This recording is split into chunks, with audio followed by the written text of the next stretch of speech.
So we're going to find the interval of convergence for this power series. And we start the same way we would radius of convergence, which is applying our ratio test, which is basically a sub n plus 1. So we're going to put in n plus 1 for all of our n's times the reciprocal of a sub n.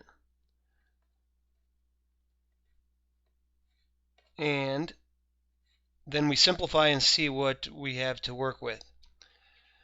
So we'll rewrite a couple of those exponents so we can see real clearly our simplifications. So x to the n plus 1 is x to the n times x, 3 to the n squared, over. This will be 3 to the n times 3 times n plus 1 squared x to the n. Our cancels now are really clear because we can see that x to the n will cancel with that one, and this 3 to the n will cancel with this one, and that's about all we're going to get. This no longer depends on n, so I'm going to pull it out of the limit, but it does still have an absolute value around it. Now what do we have left in our limit? We have n squared on top over 3 times n plus 1 squared on bottom. We have an infinity over infinity case, so we can use L'Hopital's rule. You might already know what the limit is, but let's just go through it. Absolute value of x means we're going to take the derivative of the top and bottom separately. So top, that gives us 2n. On bottom, it gives us 6 times n plus 1. Now we still have an infinity over infinity case, so we can actually, if we want, use L'Hopital's rule again. And we'll have the absolute value of x. We'll recalculate our limit using the derivatives of the numerator and denominator. Derivative on top is just 2, derivative on bottom is just 6.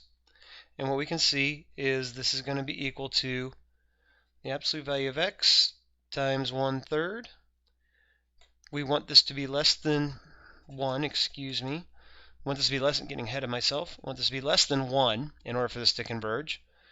So we'll multiply both sides by 3. That's where the 3 is going to come from. We're going to get the absolute value of x must be less than 3. And so this is actually our radius of convergence, but in this case we're going to go all the way to define the interval. Well, if the absolute value of x must be less than 3, that means x has to sit in between 3 and -3.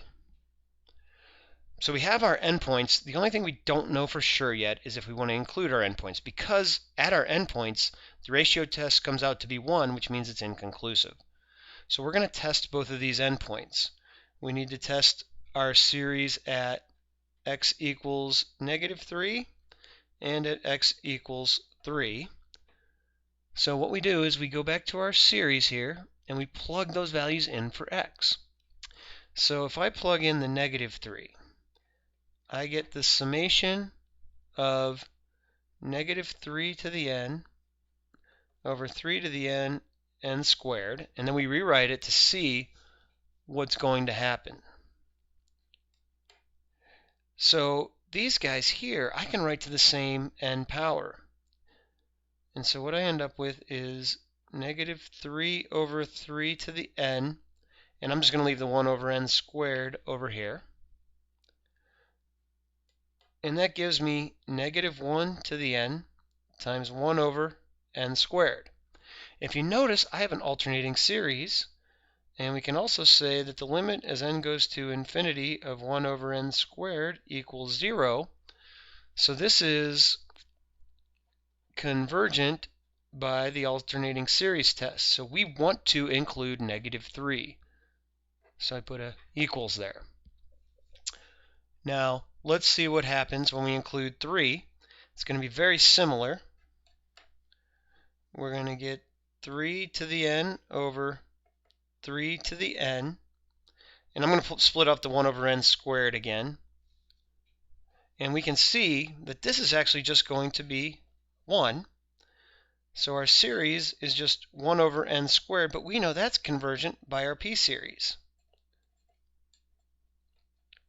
So we're actually going to include that endpoint as well.